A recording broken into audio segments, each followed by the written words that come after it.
Vous approchez d'une ligne de défense coréenne. C'est le moment d'utiliser vos grenades pour passer. Même s'il est étudiant à l'université, Simon consacre un nombre impressionnant d'heures aux jeux vidéo. Voici son témoignage. Je me couche très tard, surtout pour jouer là, jusqu'à 2-3 heures du matin à chaque fois. Et je me lève vers midi, sauf quand j'ai des cours le matin. Je déjeune jamais. Ensuite, je vais à mes cours, je reviens.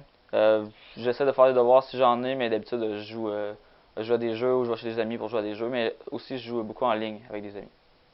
Comme n'importe quelle dépendance, quelqu'un qui devient, pour qui, comme je disais tantôt, une activité précise, par exemple les jeux vidéo, se met à prendre toute la place dans sa vie, à occuper une place centrale, la personne est compulsivement appelée à toujours mener cette activité-là aux dépens des autres. Oui, ça peut avoir un impact sur d'autres sphères centrales de sa vie. Les études, généralement des études au collégial ou universitaire, ça occupe une place centrale dans la vie des étudiants. Niveau d'énergie critique. Je considère pas que c'est un problème. Donc, si, je sais pas, c'est juste il y a du monde qui lise des livres 5 heures par jour, il y a du monde qui regarde des films, il y a du monde qui sortent, je sais pas où, dans les bars. Moi, je joue à des jeux vidéo. C'est pas mal la même chose.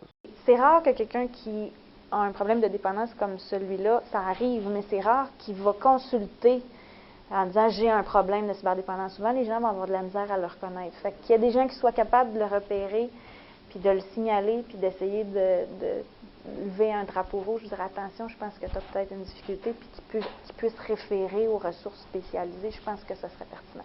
Après vérification, il semble qu'il n'y existe aucune ressource mise à la disposition des gens aux prises avec ce type de dépendance.